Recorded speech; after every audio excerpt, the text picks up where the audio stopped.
everybody, and welcome along to this edition of, I suppose, a show that we discuss some of the points that come up in the media in a general term, and we're expecting a few more in as we speak. But anyway, welcome along to Sídhe, Ó'Donnabháin. Again, welcome, Sídhe, and thank you for taking the time out to be with us.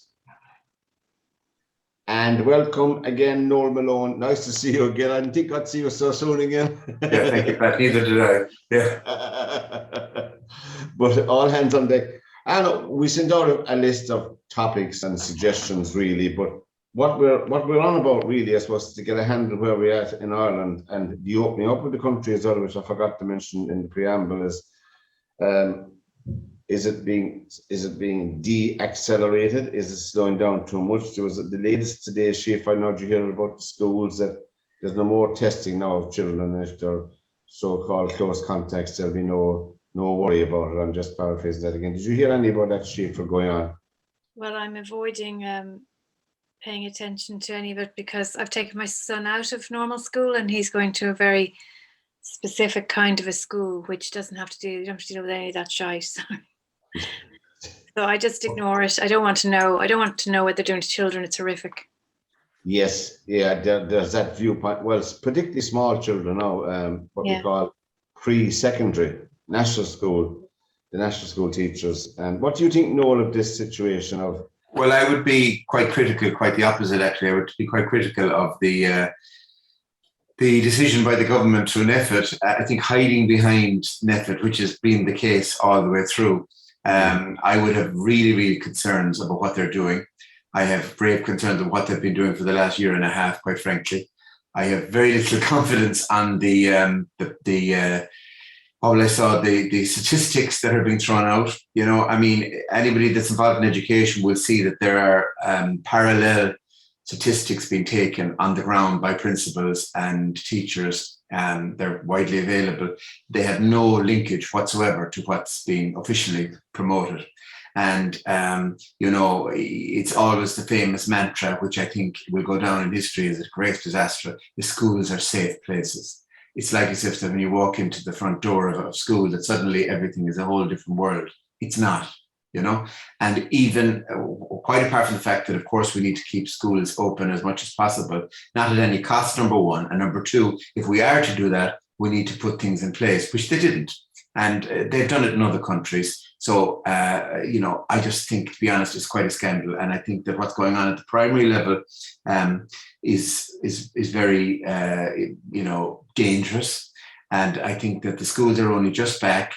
And we were told, wait a few weeks before the community transmission element will be out of it and it'll be within the school. Then when that happens, it must be still the community. What's really happening is the principals at primary level have nearly given up on the system, and parents know that, and they have been taking their kids independently of the school. So they're not showing up on the record.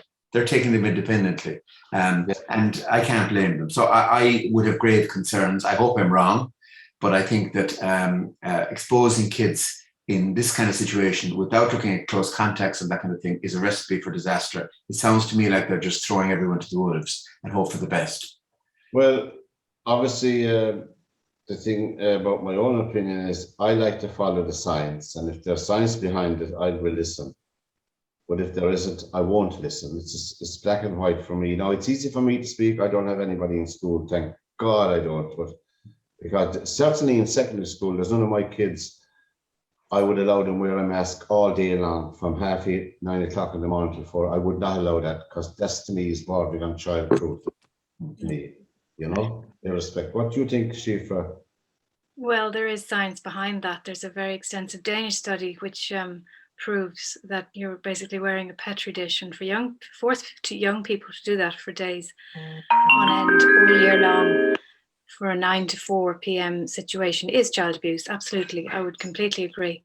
We haven't come yet to the place of forced mandatory vaccination. Well, that's kind of an oxymoron, but again, you know, children do not and teenagers do not suffer greatly from COVID, as we know all along. We know it.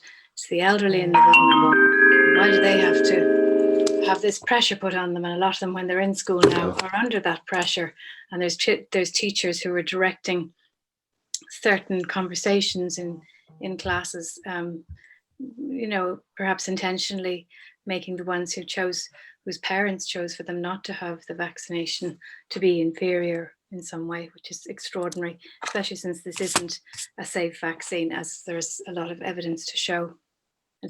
That is cruelty. Well, the parents, I think, as Noel might agree with me, there, parents have a right to decide what their children get or not get, medically speaking. I think, Noel, I think people would respect that, would they, in the schools? Oh, I think that, I mean, in terms of, young people getting vaccination, that is a matter for the parents, obviously. But I couldn't disagree with more than what Sídhe said there in every single angle of it, quite frankly. There's just no question in my mind that mask wearing is required, as much as possible within schools. And, this business of kind of... Why would you think that when no children has died from it? No, you see, it's not even about necessarily about the impact it's going to have in terms of death for young people. There's no doubt about that's the case. But I don't mean what I mean. No, sorry for calling culture. I don't mean people have to die to prove something. That I don't mean. Yeah, sure. Yeah. No, I think we're talking about, for instance, things like long COVID, which the science has proven that young people certainly can have the signs and the symptoms of that going back to perhaps throughout their whole life, for all we know, because it's very early in the stage yet, number one. Number two, they're going home to very vulnerable people like their parents, their grandparents, God knows what, and they're going to the community. It is absolutely, in my mind, madness to not give as much as possible. And I have two daughters who are teachers, and they have a very strict regime in their school. They're doing their best. The school is doing their best, respectively, under very, very difficult situations. And, I couldn't disagree with more, really. I'm 100% behind it. It's actually reducing it is my issue. We won't get too bogged down on COVID because a lot of programs and stations have it flopped it. As I'm a bit like Sídhe, and sometimes you get burned out when there's too much exposure, too much exposure. You don't know where to turn, and there's a sign of madness creeping in and all of it. But suffice to say, in the Republic of Ireland where I live, it's not that I'm not concerned what goes on other places, is over half the people who've died so far from COVID never went outside the door at all of the institutions they died in. They were confined to their rooms in those institutions. Even my own mum back last November died in a nursing home in appalling conditions. But anyway, that's Shinshkela. But the 50% of the people who died from COVID, from the disease, never went outside at all. They're the figures, they're the science behind the figures in Ireland, if we can believe the HSE website. I don't know. Well, the other point is the CSO statistics. You just look at data and facts, which is what you got to come back to all the time. Yeah. All deaths in 2020. Out of all deaths in 2020, at the bottom of the list is COVID with 0.26%, and at the top of the list is cancer. Why is cancer not talked about? They couldn't get their proper treatment. A lot of patients couldn't get. Well, you're right there. There's been a whole lack of discussion. Why do we have to obsess with COVID all the time? Why do we have to? It's destroying our society. It is. You're spot on, because there has been no responsibility taken by the health minister, the HSE, for very, very serious diseases like cancer, like colon cancer, like bowel cancer, not being treated. It's shocking. But I think the issue regarding a lot of people not being able to follow through on treatment and not follow through with visiting hospitals and that thing, it's absolutely the case. That is absolutely unbelievable how people have lost out on that, and will probably create a certain amount of issues. Already has in terms of mortality, maybe into the very near future. But that's not the point. You can't. If I meet somebody inside in a pub, or I meet somebody at dinner and I have cancer, I'm not going to give cancer to somebody else. It's a completely different disease, and it has to be treated. The flu killed more people in 2017 into 18 than COVID did last year.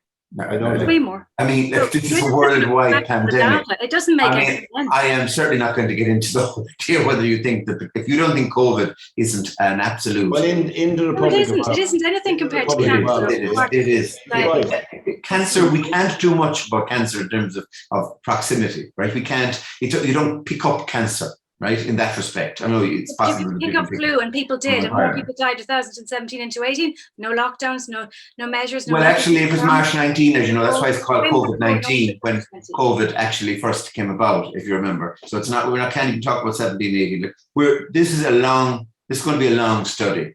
And it's been a remarkable achievement by the world and the scientific community to come up with vaccines and various other vaccines in the way that. Well, you're right. The experimental vaccine is experimental till 2023. It's got emergency approval from the FDA, CDC, and our own authorities here in Europe and Ireland until 2023. That's the thing about it. But anyway, look. We won't get bogged down. We have 5 million people and 5,000 died from COVID, and we locked down the whole country. I don't know why. I don't know why. I would have to agree to disagree on that one. Yeah. Anyway, yeah. Now, LiR Media is the station here, and we have an email, info@lirmedia.tv, and thanks, Sídhe and Noel. We're going to move along there. There was a furore in the press there a couple of days ago about an invitation to the President of the Republic of Ireland to participate or join in, or whatever way you want to say it, in, I don't know, marking 100 years of, some people say occupation, some people say partition. It doesn't really matter what way you read it.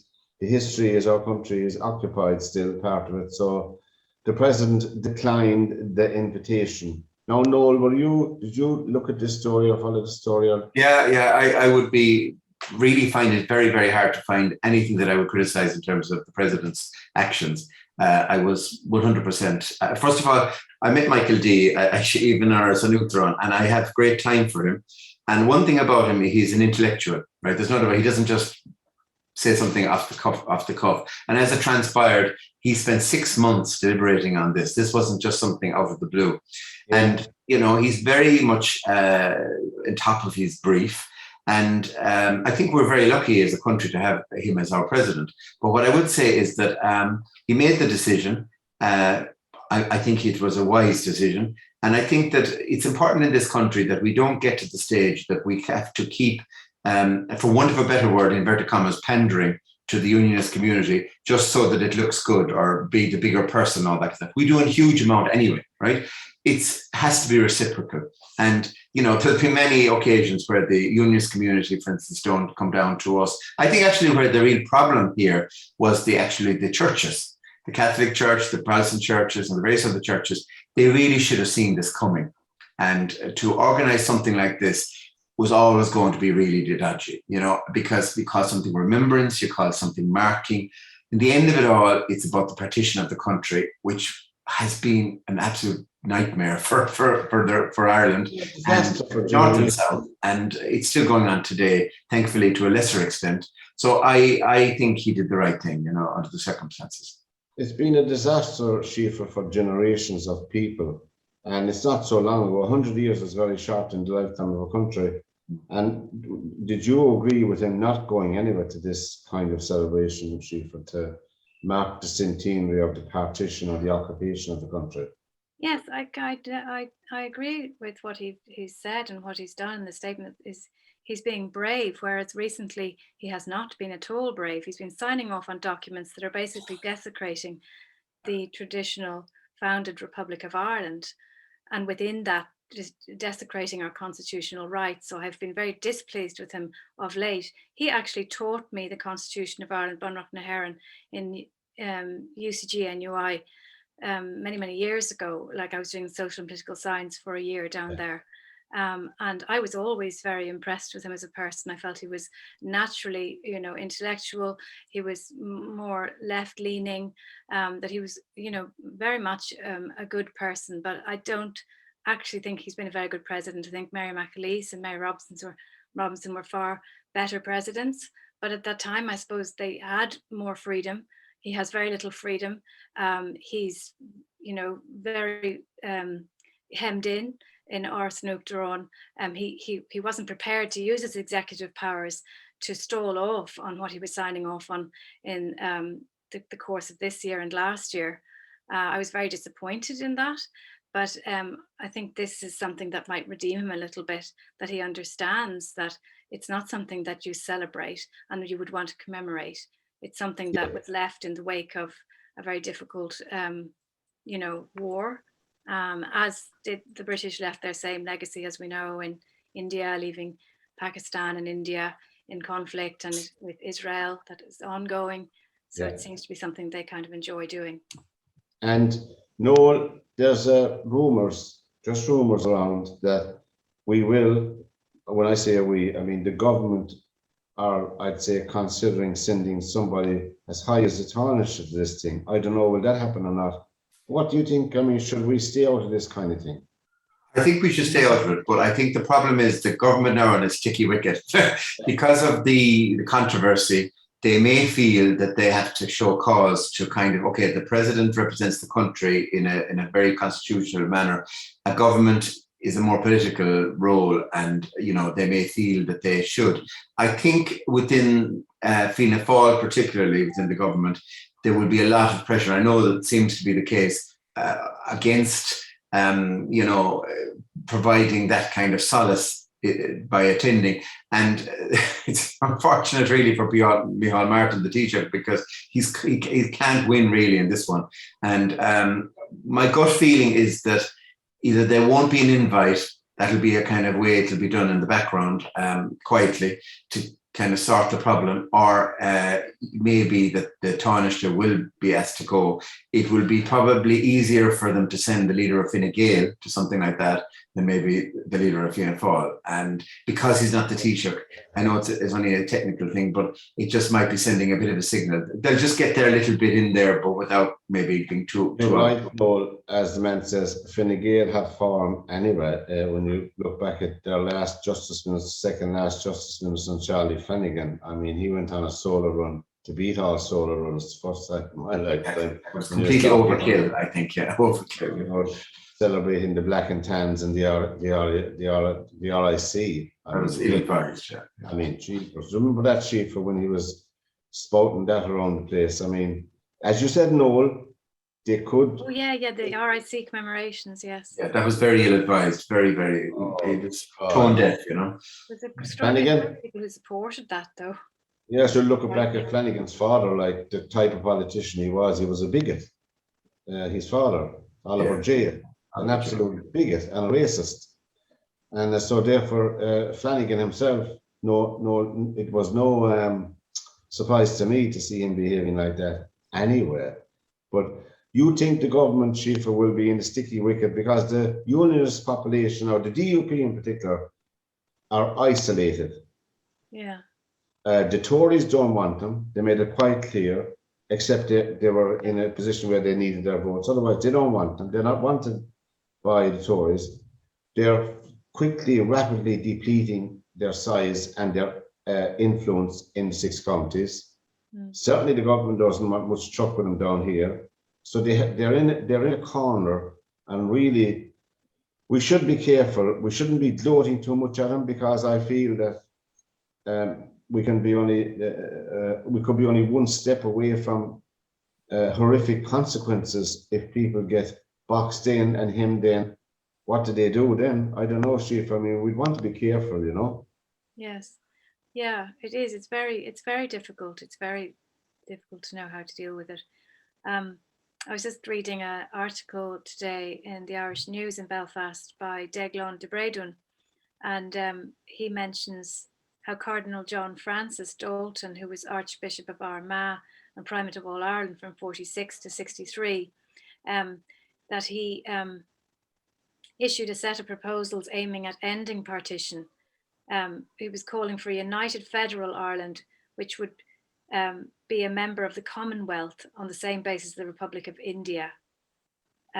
He also proposed that the 32 county state would join the North Atlantic to NATO to set up bases in its territory. So it was some kind of attempt at solving the issue, but that didn't work either, as we know. That was back in the 60s. It wasn't too long after that the real troubles broke out. So yeah, Now, we know we all grew up in the history of Northern Ireland, and we certainly are not, as I said, caution. And as you said, Noel, I think there'll be a bit of quiet diplomacy when the Taoiseach returns from the UN and they sit down and examine this. I think there will be something, I'm only surmising this, politically done, because it's easier to do that, you know, and consequences for politicians. Some of them are very thick-skinned. They don't mind consequences once they're short and sharp that won't last, you know. LiR Media, you listen to LiR Media here, and we have an email, info@lirmedia.tv. Now, when I was going to school, there was a topic on the curriculum called civics. I don't know, you're probably too young to remember that. Called civics. No, And it was all about good manners. Good manners. Now, really, what do you think, Noel, when you were out in Coláiste, out in Croom? Sure. Good manners. I mean, I missed that. I missed that out of the school curriculum. Well, yeah, they have a form of civics now, but it's not quite what we had when we were at school, as you say.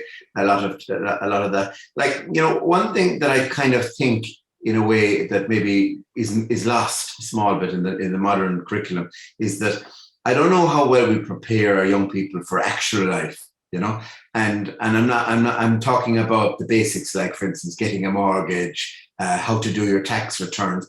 And I'm talking about people that do business at Leaving Cert level and everything in accounting. They just, like, I see it with my own kids, really, you know, like, they've been through all these years of education, and yet they find it very difficult to, you know, how do I organize electricity or pay the bills for that, and how does it work? Practical things of life. And that includes, as you call it, the civics, in terms of civic engagement and what's kind of appropriate, and listening to people's differences, views, viewpoints. Listening be the key word, and maybe in a nice way, and in an effective way, responding. It doesn't have to be vitriol or trolling and all that stuff that unfortunately is going on now today in terms of social media. So if I was the Minister for Education tomorrow, I would definitely think we need to look at living studies, if you want to call it that, far more than probably is there at the minute. They call it well-being and things now, but I think that there needs to be some really practical aspects of life. How to live in the world that we're living, and how do we deal with, even the issues about the rent and all that kind of stuff. These are all things that young people really are only encountering maybe when they go to college, trying to figure things out, and often their parents are left dealing with it. So there's a lot to be done in that regard. Apart from my mother, God rest her, I learned to make scone in that class, cities class. I learned to make scones. So there we are now. Yeah. Did you learn to bake scones in school at all by any chance, or anything like that? Oh, me? Yeah. Well, no, actually. It took me a very long time to make a pillowcase in home economics class. So I wasn't a good seamstress. Like my sister was amazing. She was a designer and everything. But as for manners, I remember my father had a lot of German connections through his own father, and his first wife was German. And he taught us table manners at home in German. He'd say, "Mund zu," keep your mouth shut, and all this. So and then very particular things about, rules about how you set a table for a dinner party and all this. So I had that at home, but I don't remember being taught it. I mean, you were certainly living under somewhat in fear of a dean of discipline in school or something like that. But I think in civics class, we were more or less taught about government institutions and religion and things like that.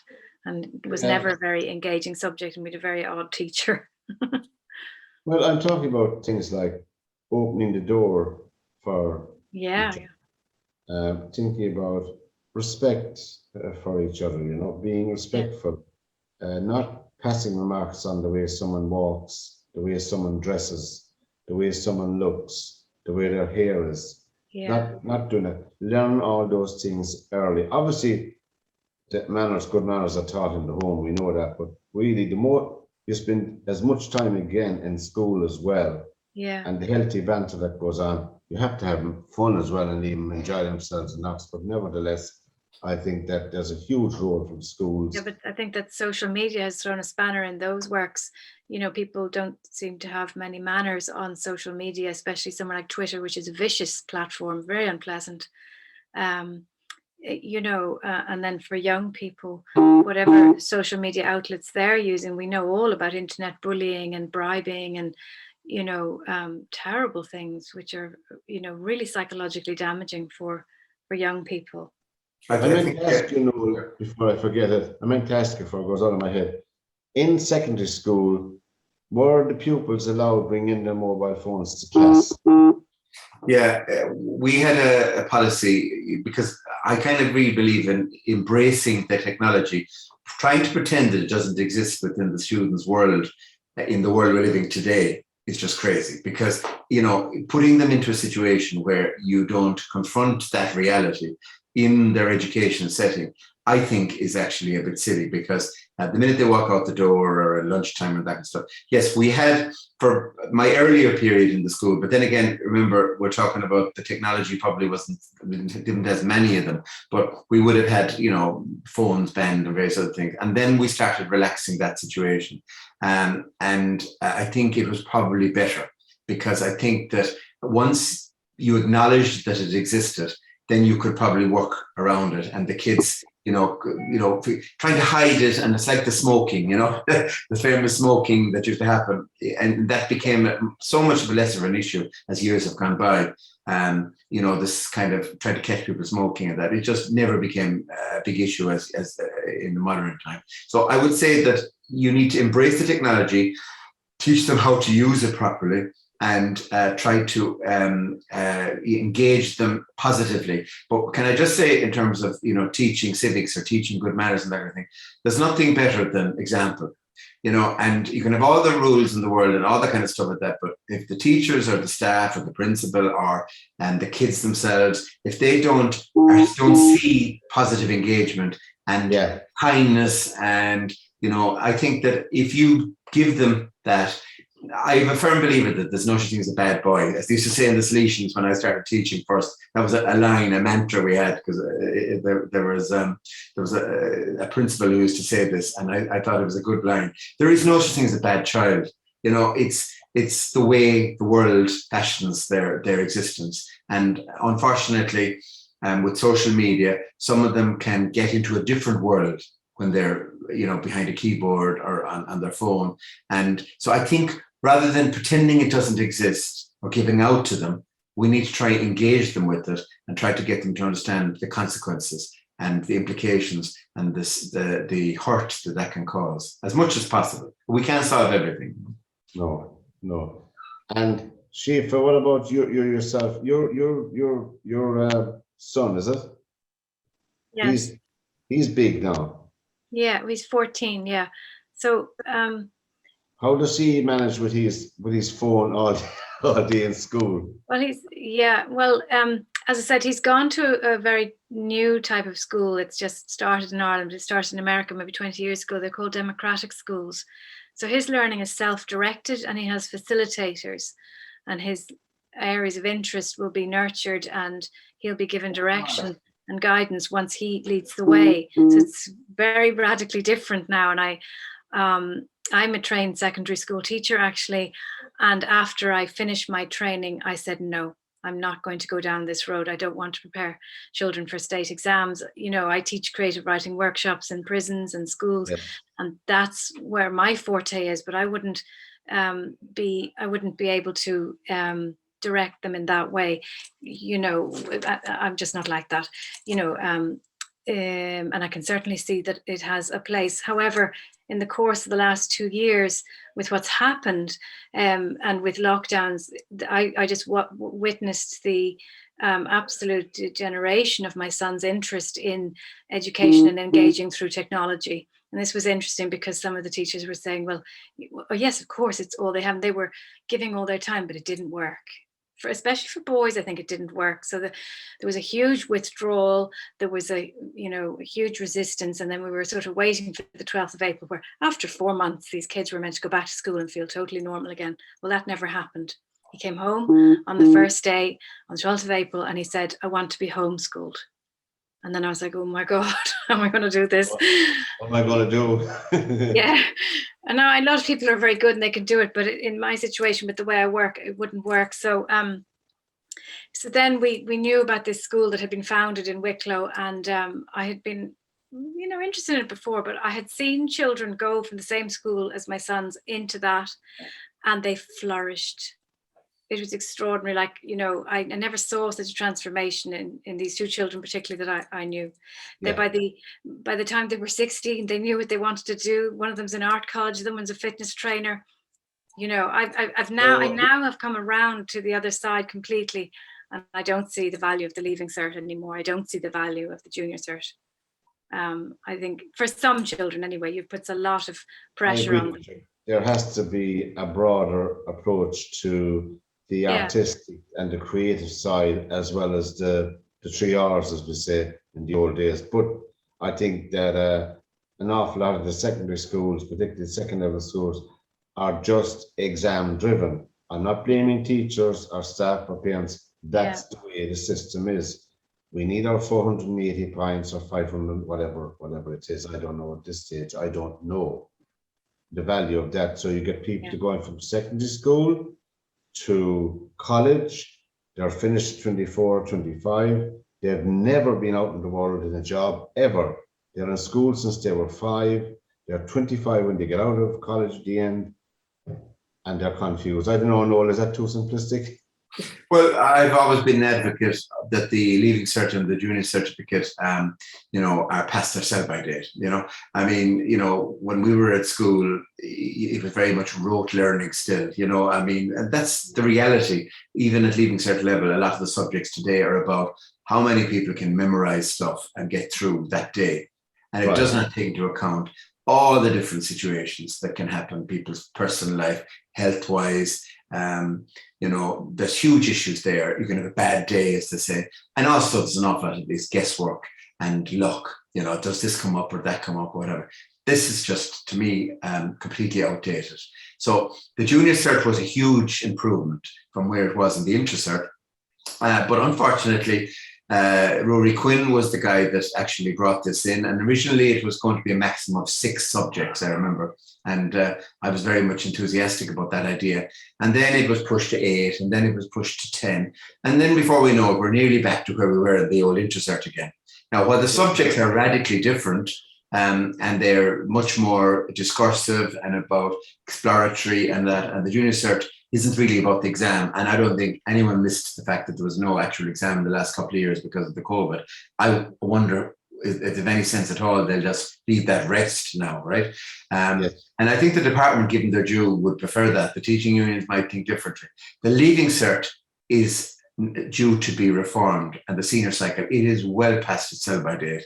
I've mentioned before in the previous discussions we had that there should be a much more symbiotic relationship between the second level and the third level. There should be a much bigger connection, rather than it being a kind of a cutoff and then suddenly you're into something completely different. I know. So I think it's about the journey, not the destination at Leaving Cert level. In fact, at any level in education.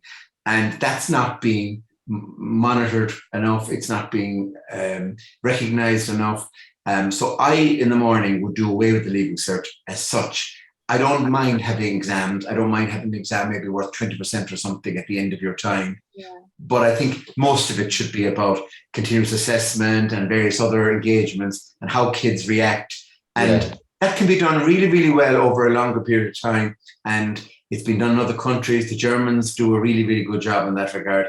And I think that we really need to wake up in this country about how that's going to, and I think a lot of teachers, by the way, think that too. The kids deserve it. We're in a different world. They need to have different strengths now than they may have had when maybe we were starting out. Yeah. Now, LiR Media, before we finish up, lads, LiR Media is a station. Our email is info@lirmedia.tv, and Noel and Sídhe are with me. The last little item we'll just touch on, just a slight opinion on.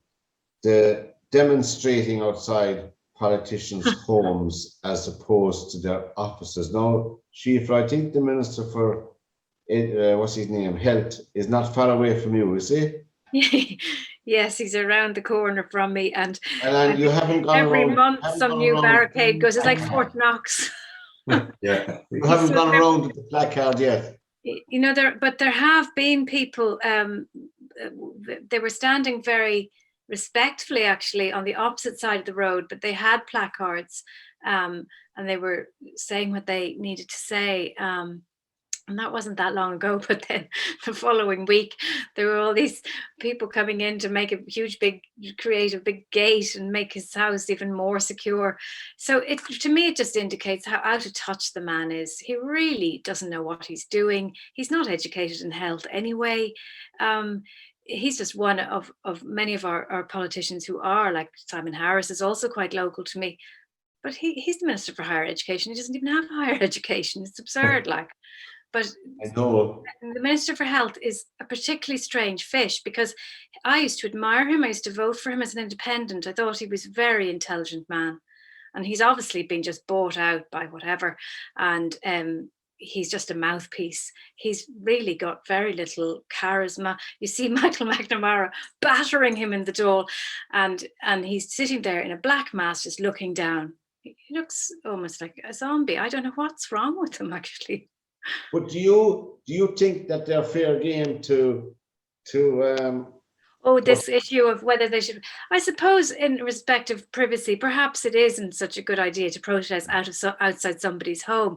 Now, I know that they were in Israel and Tel Aviv, they were protesting outside Netanyahu's house and everything, and that, well, I mean, they got rid of him, but I don't know if they got rid of him. Really, the new guy isn't much better. No. But I suppose it's not such a good idea to protest in that way. The whole issue of protesting in the bigger scale of things, though, that's another issue. You know, if we look at what's going on, I don't know if you're aware of the incredible protest that went on in Melbourne by the construction workers who will not be jabbed to keep their jobs. And it was really quite amazing what happened there. So that hasn't been in the news, so most people won't have heard about it even, unfortunately. Huge crowd came out. Noel, what do you think? Do you think that it's off limits to protest outside the politician's private home? Yeah, absolutely. I would have no countenance at all that people's privacy is their privacy. I would concur with some of the level of ability or preparation for some of the government ministers that you've mentioned. But what I would say is that what's new, the problem is that we elect government ministers and they're politicians. The real people that are running the departments are the secretary generals and the civil servants. And, occasionally you get a minister who comes along, like maybe Donald O'Malley or something like that, with a great big idea, presuming that it was his, and, pushes something through against nearly the will of the mandarins in the department and makes the difference. I think that, Simon Harris, for example, in higher education, he is a good media performer. He likes to think he is as well. And I think that, he's a populist in my mind. I think he's probably competent enough, but, and he's tackling some of the things that maybe haven't been tackled before. But there's a minister for education, let me say, who is supposed to be a secondary school teacher. And I'm afraid I wouldn't rate her, as putting it mildly. I certainly wouldn't be voting for her if I was in her constituency. So, look, the point I'm making is that I think that politicians' private lives is that, and I think we shouldn't cross that line. But I do think that perhaps we need to put maybe people running departments with more accountability and with maybe more expertise to suit their portfolio. Yeah, I think that's a fair point, and it's a good positive point to end, because really we do believe, and I agree with both of you, that really a politician's private home is out of bounds, although I do pass a fume and I do feel like, having the odd shout in, but I refrain from that. I think that it's off limits, but I think it reflects what's happening in this country and what's happening in many countries all over the world, is that the gap between the public and the public servants, that we have to remember that that's what they are. Politicians, have to remember, and they don't remember anymore, that they are there to serve the public. And they're not doing that now. So if people are encroaching on their boundary and trying to invade their privacy, now nobody did anything violent to Stephen Donnelly's house. I don't think they did anything. They might have thrown a few eggs, though. I heard that, not that time that I heard about the protest. But if that's happening, it's happening because of the lack of accountability, of the lack of communication, of you know, I'm working with a group of nurses called INFTO now, who are seeking transparency for what's happening in the health industry, and you know, extremely worrying things that are happening right now. That so much so that they're doing a lot of lobbying of politicians, and it's very difficult to get them to listen in even in a meeting, if you happen to get one. Now, Matty McGrath, he'd be different, he's independent, but the stakeholders, the Fianna Fáilers and the Fine Gaelers, it's very difficult. So if you're up against a bulwark like that, you know, you expect at a certain point is something going to break, and part of that maybe is people doing things like that. And yes, they can push back and control and make it illegal, and they can arrest them then for doing that. But is that the answer as well? I don't know. I mean, the citizens of this country, I suppose the same in most countries, sometimes the only option you have, I'm not saying you should go outside their private house, the only option we have as citizens, apart from having a coup, which they do in some countries, which we don't do here, is take to the streets. That's our manifestation of our disquiet and displeasure. But we're not doing that here, really. I mean, no, we're not. You can look at France, and there's almost a revolution going on there. You can look at Melbourne and the construction workers in the last few years. Has anybody heard about that on the mainstream news? No. And there's massive protests going on. Massive. Yeah. Well, I watch the news channels myself at night anyway, so I can see all that, you know. Yeah. But lads, it's been a blast. I don't want to keep you too late on this Thursday night, but from Noel and from Sídhe and myself, Pat, until we meet again, hopefully not too long down the line. Lads, thanks you very much for taking time out of your night. Thank you very much. The best of luck, both of you, going forward, and good evening now, and take care. Thank you very much.